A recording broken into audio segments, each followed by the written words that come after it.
It's been great having you. Yeah, thank you. Finally back again. It was our living room the first time. Yep. Yeah, you're a bit more professional these days. I like Mate, it. I know. Do you like my videos? Yeah, I like your videos. I've waited for your level of professionalism to just reach a certain level before I've come back. So Yeah, look, you're mate, doing you've well. gone up too. Yeah. You're a massive celebrity. Like No, when you no, first no. came back through the doors, I go, I don't know how to talk to her anymore. You know what I mean? But Well, it's a pleasure being on the podcast. But again. honestly, I've had the pleasure of knowing you, your family, your brother for a long time, and so I wanted you back on. Obviously, you've done so much since then. The back page. What was that show that you were just recently on? I'm a Celebrity, Get Me Out of Here. Yes, The one where you go in the Mate, jungle. I gotta get into and that shit, man. Yeah. You know what? It was so a few years ago I did the show SAS Australia, where it's just a real test of your mental toughness and just how strong you can be. And so that was a show that I thought was really suited to me.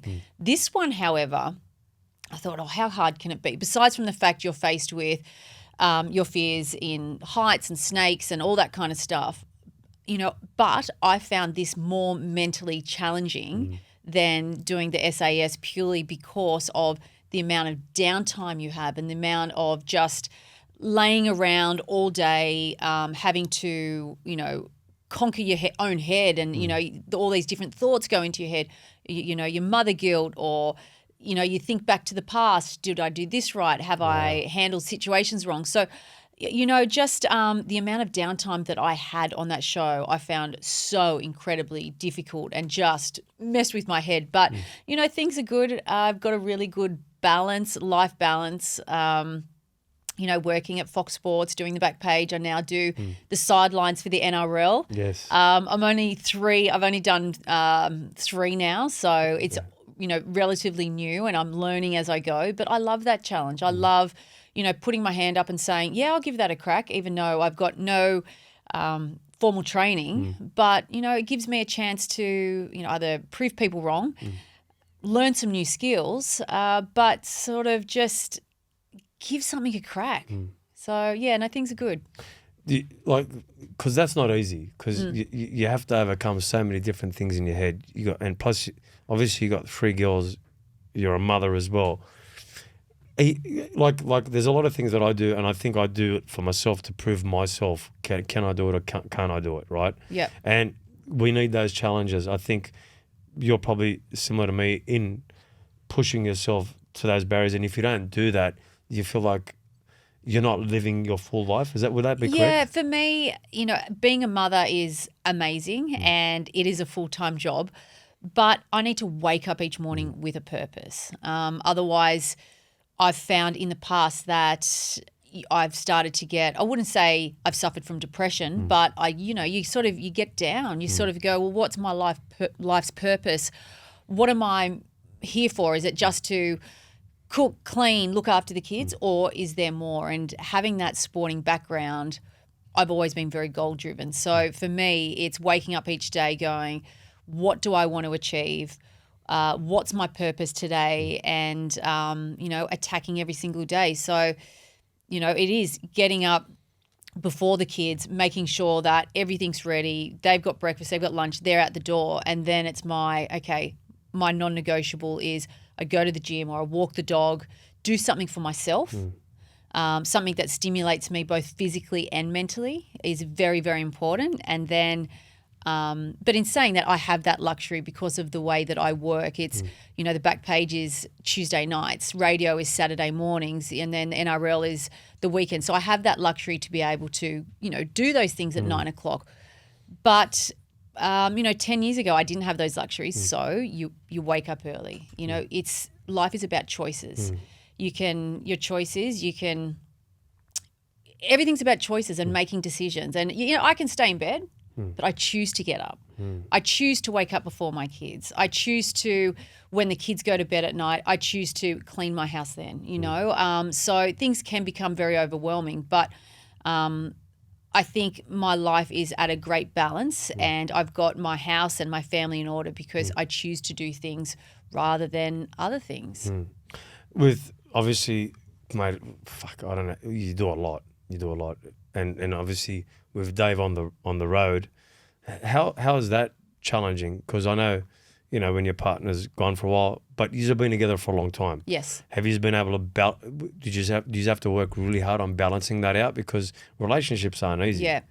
Relationships are difficult, but in saying that, he's away a lot, and for us, look, David has always put 100% into his cricket, and he's so incredibly passionate about everything that he does. So if he was away and he wasn't putting in 100%, he wasn't training, he wasn't recovering, he didn't have that drive or that passion, then I think him going away would be a lot more difficult for me.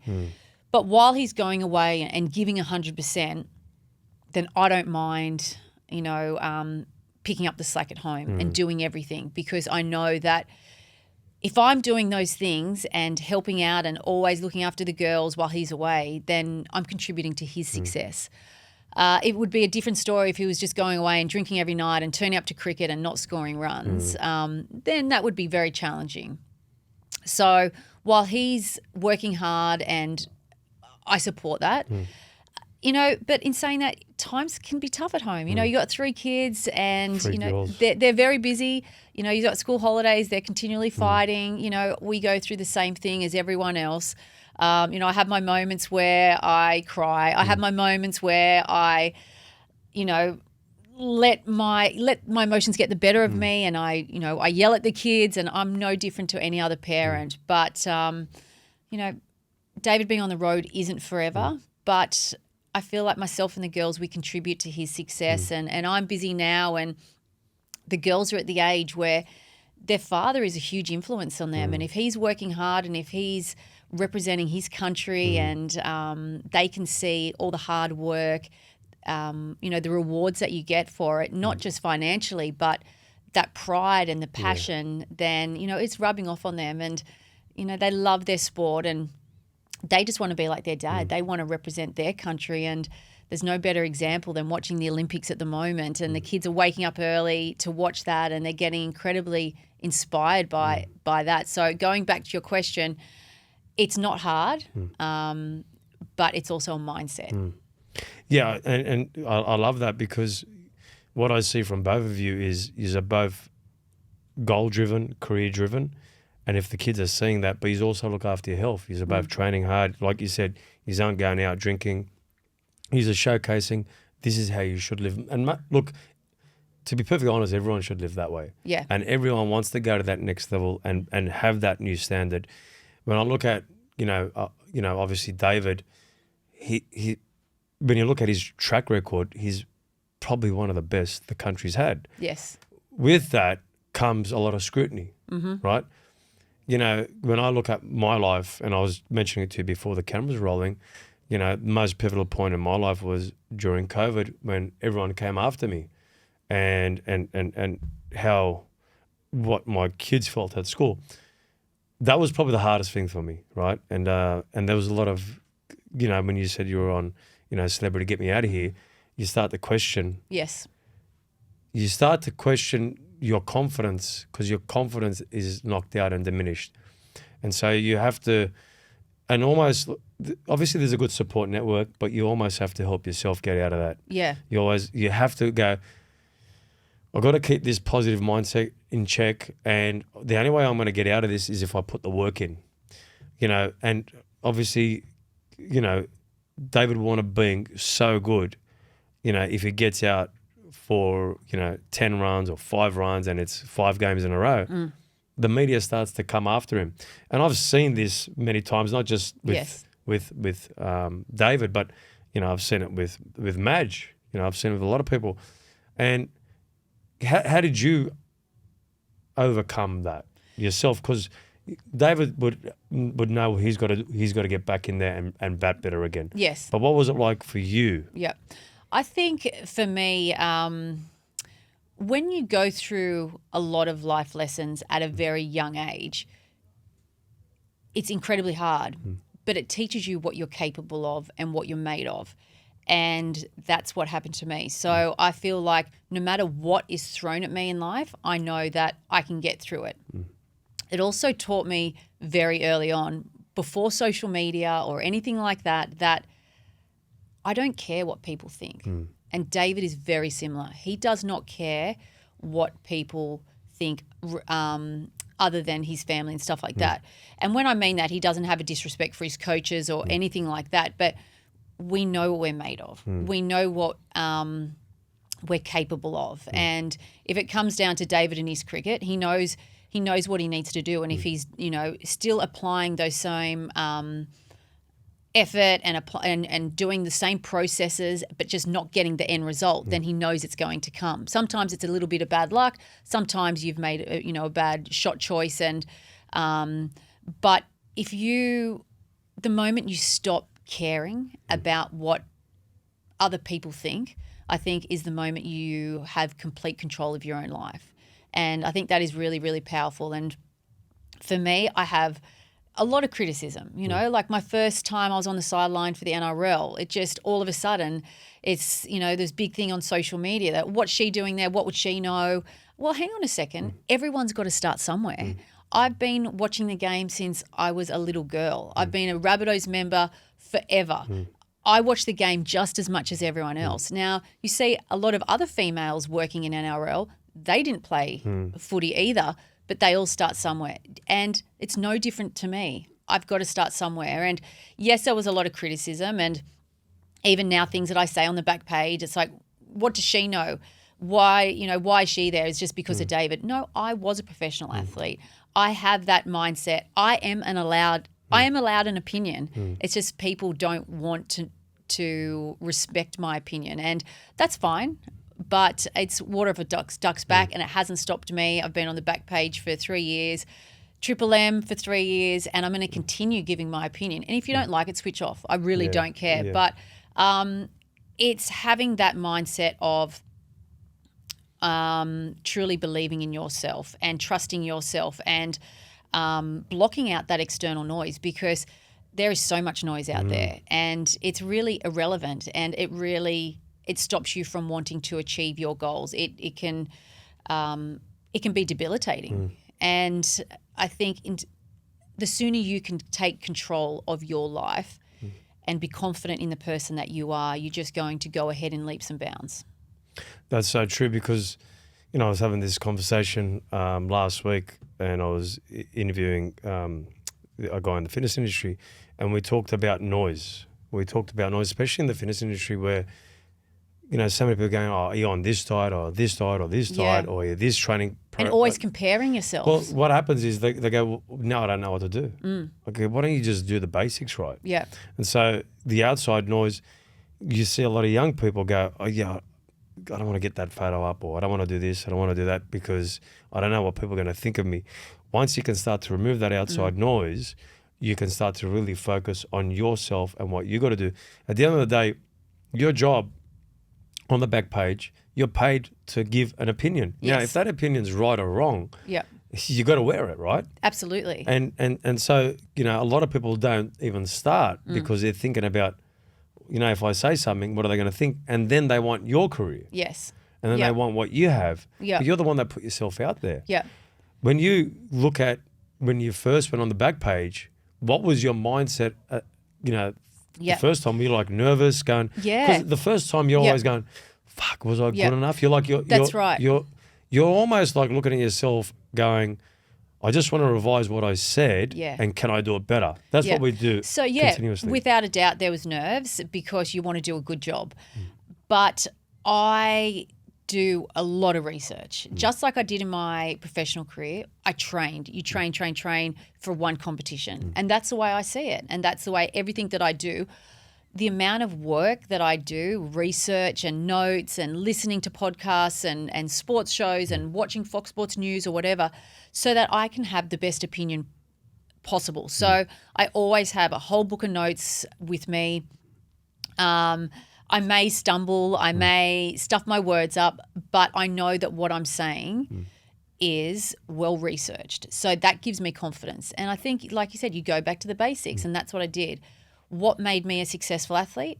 I trained really hard. What's going to make me a success at what I'm doing now is I do the research. It's like training. But you'll notice that we are seeing more women in sport, but you might see women hosting. You might see women on the sideline, but you don't see many women in sport with an opinion.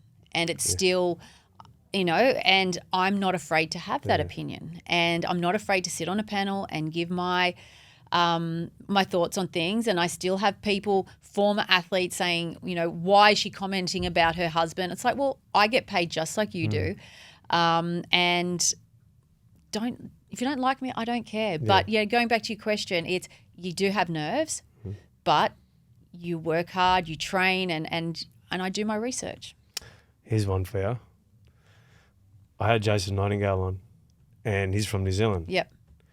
And because I've had these conversations with Madge, I said after watching what Madge done for New Zealand and New South Wales, because Madge wanted both jobs. Yes. Yeah. I said to Jason Nightingale, I believe he could have done both jobs. He goes, mate, the optics say it wouldn't work. I had Tyron Smith's mum here. She's from New Zealand. Yeah. I said, I believe Madge could have done both jobs. Yeah. And she goes, no. Why not? So what happens, I don't agree with them. Yeah. But this is what the New Zealanders believe. Yeah. So the New Zealanders believe that it would be a conflict of interest, but I don't believe that at all. No, me What do either. you think? I mean, I think that's... I don't believe like Jason that at all. Nightingale said, I don't mind. And he was coming at me, but I was sweet. I didn't care. Yeah. So, but I know Madge. Yeah. I know what he's like at that level Yeah. where he's getting people up for that game. Yeah. It's not like, say, State of Origin's 6 weeks, right? He's got to... That part's hard. Yeah. Like that, for sure, you can't do nothing for New Zealand during that period. Yeah. But there's so much downtime. Yeah, I think so. But I think if you speak to Madge, it was more than just that 6 weeks of, the week leading up to each game. He would have done a hell of a lot of work, months, in the lead up. So I think maybe knowing Madge, I know what he's capable of. And I think that, yes, he could have been a success doing both. But I think in order to be the best coach that you can be, you need to be 100% all in on one thing. And the optics of it probably didn't look great. And if you're a national coach, everyone wants you just you. So I think if they're like, oh, well, if he's just with us part-time, then it probably doesn't look good. But I think he could do it. But I think Madge would say, no, I don't want to do it because I want to be all in on, No, he wanted both jobs. Oh, did he? Yeah, I spoke to him. Yeah. Okay. Well, I then asked him, I said, mate, is it true? He goes, no, I wanted both jobs. Yeah. I believe it was the New Zealand Rugby League that didn't want him to do it. Yeah. So when I spoke to other New Zealanders, well, if you think the national, like the international league happens at the back end of the season. That's so, right. I mean, he probably no, could he have. believed he could. Yeah. And he's that type of guy that loves a challenge. But he also wouldn't say it was possible if he purely didn't believe that it was possible. He believed it was possible. He actually, we spoke about it. Yeah. Because I said to him, Jason Nightingale said this, and he gave me this smile. Yeah. Because, mate, I could have done it. Yeah. And he believed it. And that's why when you see certain things, like I love sport, especially rugby league, what I mean? And I get a lot of rugby league guys on all the time. And years ago, I did see you in a box with Pico. Yes. Watching a game. Yeah. This was maybe 13, 14 years ago. Yeah. So I know you know your footy. Yes. Yeah. Don't tell me you go for South. Yeah. Yeah, absolutely. Yes. He goes for South too. Yes. Yep. No. But listen to this, right? Yeah. I was born in Redfern. Yeah. Grew up in East Lakes. I go for Manly. Yeah, see, that's just weird. It's terrible, eh? But there must have been someone who had brother. a huge influence on your life my brother that did. went for Manly. Manly. Yeah, and like my father, Rabbitohs through and through, grew up in Waterloo, Rosebery, that sort of thing. So for me, I was born Rabbitoh. Like you don't have a choice. I don't mind the Rabbits now. Yeah. Growing up, I didn't like them. Yeah. Because all the South Sydney fans hated Manly. Because you steal all of our players. That as well. Yeah. But Bob McCarthy actually has a really funny story about that. And he seems to think that he was on a kangaroo tour.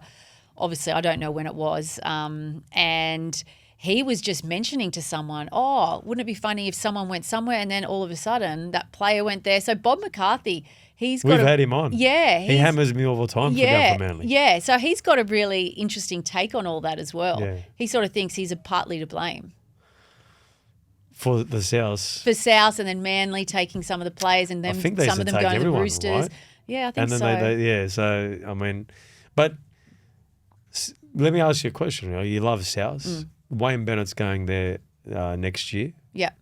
When you look at South and when Wayne Bennett left, it put you've lost a lot more games. Yes. Right? Yep. He's coming back for 2 years. And you've noticed since he was re-signed that they started lifting again. They lifted again. But then the Dolphins went down. Yeah. Yeah. Right? The Dolphins are going down. Yeah, but they're still going all right. Yeah, they're still going all right. And I spoke to Justin Nightingale because he won a grand final with Wayne Bennett. He said he's a great manager, right? Yes. Then we were talking, about his whole career, and he said this is what he's been able to do extremely well with us at St. George when we won the grand final. Him going back to South Sydney, like the guy's getting on in age, right? Yeah. And like maybe when I get in my 70s, I don't want to be called old either. Probably still be competitive like he is. Is it the right move for South to bring in a coach like Wayne Bennett? Because we've seen every successor not do well up there after him. And, Ben Hornby's doing a decent job. There's talks about, Burgess Sam Burgess possibly coming back after that. What do you think of, being a South supporter, them not doing too well, Wayne Bennett coming back? Do you think it's a good thing for the future of South? What do you think about it? I think it's good. Yeah. Again, I think Madge would have been unreal for that job. We saw what he did with success in 2014, but it was what also he did in the lead up and how he dealt with the egos and everything. But I think Wayne Bennett, if you talking about age, I don't think that's an issue with him. It's all about getting the players up, isn't it? And it's all about how you deal with them off the field to bring out the best on the field. And, I mean, look what he's been able to do at the Dolphins in such a short amount of time. True. I mean, it was a club where everyone probably thought, these players aren't going to do anything for maybe 3 or 4 years. Now, it's only the second year in and they're going to be playing in the finals. So, no, I think he's the perfect man for the job. And I think the Rabbitohs need someone like him there. I mean, it's been a shit show for a few years. I mean, the fact injuries haven't helped them this year, but it looks like, there's a lot more going on off the field that's contributing to what's happening on the field. And I know under Wayne Bennett, that'll all be cleaned out. On the back page, there's heaps of sports that you talk about. Yep, we cover everything. So you cover everything. What are your favourite sports that you like to cover the most? Yeah, well, of course, NRL.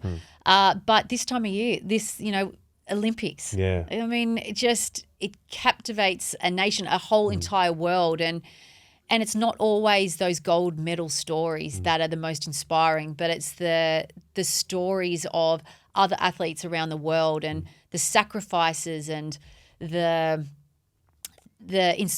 inspiring stories of, the setbacks, the comebacks, just how did they get to where they are? How did they even get to an Olympic Games that I find just so remarkable? They trained for 4 years. Yeah.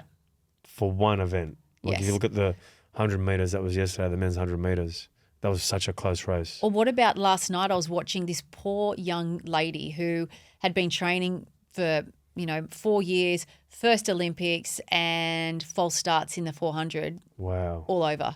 So things like that are heartbreaking. And, at the biggest stage, 90,000 people watching you, you're going to have nerves. And so things like that is heartbreaking. But an Olympic Games, it just goes to show how special the Games are. And I know there's talk of, no one really cares as much about the Olympic Games anymore. But when you see pictures and stories like Novak Djokovic at age 37, the oldest competitor ever to compete in Olympic Games, to beat Carlos Alcaraz, 21, who had just won Roland Garros, Wimbledon, the best player in the world at the moment, and at 37, beating him in straight sets.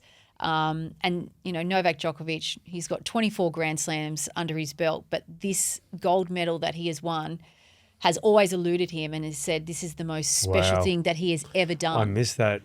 And just that, he was bawling his eyes out, just he's for my pure favourite tennis joy, player. and he is just You incredible. know the reason, like, you had Natal Federer, but man, what I love about Novak, he wasn't the guy they liked No, out of the three, right? but he's different. He was different, and I love what he stands for. He stands up for what he believes. Yes.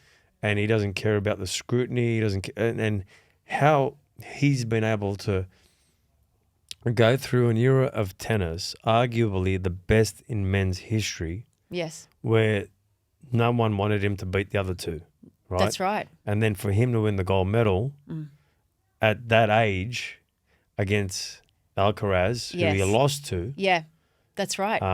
just recently at Yeah. Wimbledon, Yeah.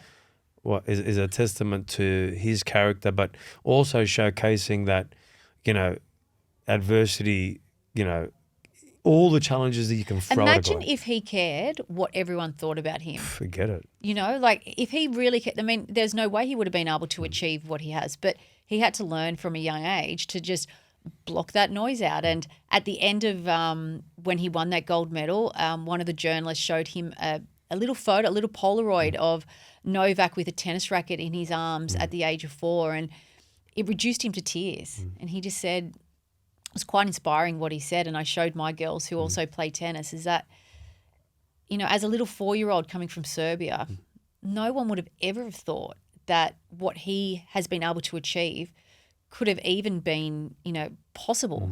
But when you have a dream, when you have a passion, and that's all you want, then nothing is going to stop you. And at age 37, he gets his first Olympic gold medal. Wow. That's massive. That's massive, and that's so inspiring. And, just you've got to just acknowledge that. Whether you like him or not, you've got to just go, wow, like, congratulations, like, you are the greatest of all time. I like the underdog sports people the most, the ones that have been through a lot, and that's why I'm kind of lucky. I've spoken to David on many occasions, but at every point when anyone was coming after him, I go, mate, they don't know this guy's a fighter. This guy's like a bulldog. Yeah. They got no idea. And it's that fight. They're probably fueling him more. Yep. They're giving him more fuel. Yeah, but it's also having those rough upbringings, having those upbringings where you have to work for everything. It's and Matraville was that working class where he grew up. Working class. Like, that's what it was. He was stacking shelves at Woolies as soon as he could. I think it was like 14 and 9 months. Like he was stacking shelves at Woolies. He was obviously going to school, just hitting balls up against the wall. But it's that fight in him, and we see it with all champions. There's something different. Everyone, not everyone, but when you get to the Olympics, there's a lot of people who are very talented, but what separates the greatest from the good? They're just wired differently. There's something in their head that just, when the times are tough, when the chips are down, they have the ability to switch things and turn on that, that mode of, I'm going to fight, I'm not giving up, where the other people might physically be as good as them or have the same skill set, but they just don't have, what's going on up there that separates the good from the great. And I think, correct me if I'm wrong, people get influenced by others so much. So their escapism a lot of the times is, if I get influenced by other people, I'll just go away and I'll do this. And so the great athletes they just have this tunnel vision. They go, okay, I'm finished this. It was challenging. I struggled, but I know what I got to do. I got to go back to the drawing board and I got to start focusing on exactly what I need to do. If it's A, B, and C, I'm going to be relentless at doing that, and no one's going to stop me. Yep. And it's all that mindset. And going back to Djokovic, and I go back to him because he is one of the greatest athletes of all time. He said what he is able to do better than anyone else is, if he plays a bad shot, is to forget about it, is to move on, because that's gone, that's in the past. It's those athletes who can't move on from that failure or that bad moment that they dwell on. that then it either affects their career, affects that game, affects that next set, that next moment, that next shot. He's been able to park it, put it to the side quicker than anyone else. And I just thought that is remarkable. Fuck, I love that. Because I was watching when he won the Australian Open and they were interviewing Goran Ivanisevic, who he just got rid of too. Like, it's remarkable. But Goran Ivanisevic said, he goes, they asked him, when's he going to retire? He goes, when's he going to retire? He goes, he'll decide when he wants to retire. That's right. He goes, but the difference with him is that he's doing things that are just incredible. And he goes, he just does things that, he goes, that doesn't shock me, but it seems to shock everyone else. Yeah. But it's not a shock. He goes, this is just how he works. Yeah. And, you know, like, for me, like how you're getting inspired right now by telling the stories, I'm sure when you go to the back page and you've seen this at the Olympics, you go to work going, mate, I'm pumped up today. Oh, it's hard not to be. And when you see, I mean, for a nation, Australia, we're sitting third on the medal tally. That's huge. You know, huge. When our population is so tiny compared to everyone else, we bat well above, you know, our average. And I just think, how do you not get inspired? How do you not get inspired by these stories? How do you not get inspired by people who have sacrificed so much? And the thing that I'm really looking forward to is the Paralympics that start after these games. Those stories are the ones where we should all be sitting back and watching. Those are the stories of courage. Those are the stories of resilience and not giving up. And I don't think they get enough attention, and I don't think those athletes get enough praise for what they do, and that is so inspiring. And I'm going to be making sure that my daughters wake up early and watch those events. You know, when you see a swimmer with one arm, you know, do something that, you know, if I say to my daughters, let's go swimming training, oh, we can't do this, we can't do that. Yes, you can. Don't tell me you can't do something. It's, you know, that's the choice that you've made, or that's your mindset. No, the Paralympics is just so inspiring. You know, and it makes you so grateful for being healthy, for who we are, what we have, and the fact that they are still so courageous, still very positive about their life. You know, that to me is they're the true inspirations. You're right. That is the true inspiration, because, you know, God forbid anything happens, but, you know, to overcome, like, having an accident and you had all limbs, everything was working well, and to overcome that mental challenge and put yourself out there and watch the best in the world and go, you know what, I don't care if I don't have that. This is what I know I can do. I'm going to focus on that. Have you met any of the Paralympians or people in wheelchairs that you can share stories of? Yeah, so I was in the jungle for the show with Ellie Cole, one of our greatest ever Paralympians in swimming. You know, she went to, I think it was 3 Olympic Games, numerous gold medals, you know, just phenomenal swimmer. And she was diagnosed with a rare form of cancer at a young age, and she's a twin. So her parents had to make the agonizing decision to amputate her leg. And it was part of her recovery that they were told to go to, you know, she was to go to the pool. She loved it so much and realized that in the water she was, you know, equal with other people. It didn't matter that she didn't have a leg, you know. She started with a swim squad and she was keeping up with everyone. Wow. Some of her times would have been, you know, she would have made national finals without a leg. So it was, you know, that rehab and recovery that, you know, forced her to the pool, that realized, that made her feel human again, made her feel like that she is just like everyone else. And so you hear stories like that is just so inspiring. And when we were in South Africa together, you know, she, you know, had to, because we didn't have any PowerPoints or anything like that, she had to get a solar panel each day to charge up this generator, to charge her legs, and so that her leg could work. And, you know, it just makes you, she never complained, you know, that all the uneven surfaces and rock, like she just was an absolute powerhouse, but just, she doesn't feel like she doesn't have 2 legs because she's just so capable and so confident. And never ever complained. And then, some of us are sitting there going, oh, so it gives you a different perspective in life. And, when you see people like her just achieve at the highest level and not give up and persevere, and, it's really moving. That's incredible. And I'm guessing when you're having your downtime there and you're seeing that, because I do it too sometimes. Yeah. I go, fuck, man, why couldn't I be like this now? Yeah, Do you know what I mean? do. But we're human. Yeah. We're all human, and we all doubt ourselves. Yeah. We all have times where things get too tough, and, you probably could have given it a little bit more, or you probably could have pushed a little bit harder.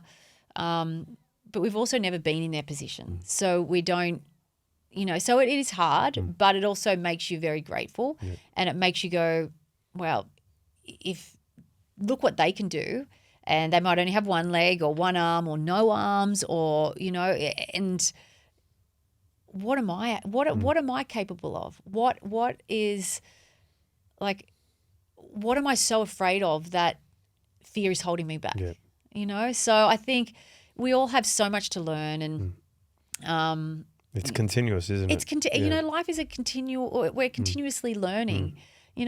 Social media, we're having to learn how to deal with that. Even our kids. Our kids, that's right. Yeah, they're continually learning, and every day we're faced with different challenges. But I think if our choice every day is to wake up and to be better.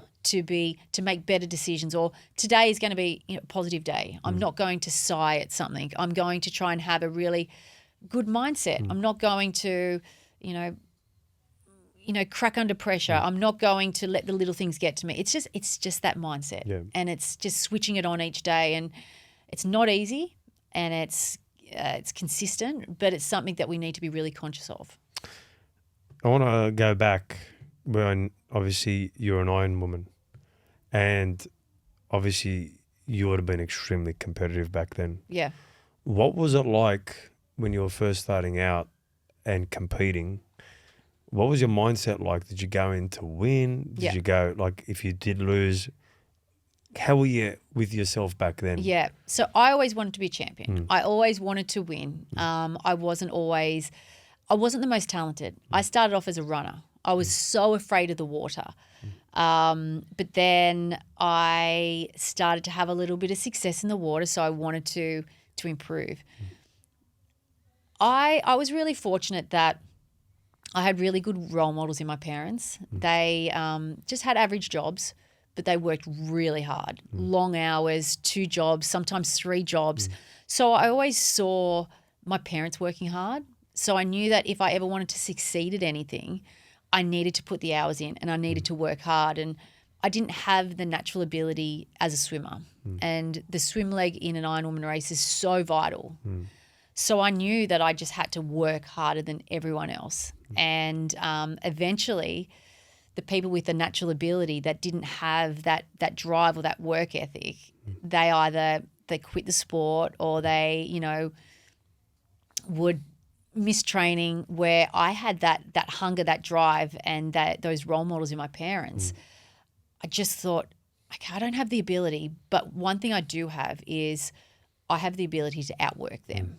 So I knew that if I could outwork them, eventually it would come off.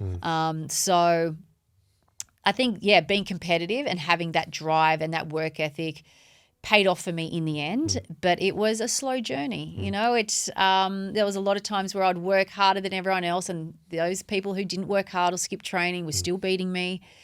But I still had that dream, that goal, that that I had from a little girl when I used to watch all the other Iron men and women. And I remember going to Nippers and doing a swimming race or a board race, and just commentating it in my head and putting my name in there, and and fouls on crosses the line first. And I mean, for so many years that never happened, but I always visualized it, and I always had that commentary. I think it was Darryl Eastlake that used to do it, and I used to always try to emulate his voice, calling my name first. And I suppose that's what drove me. And it took 10 years of being on the professional series to finally just win a race. But that was also what drove me to continually go back to training and push and work hard. When I was growing up, it was televised all the time. Yes.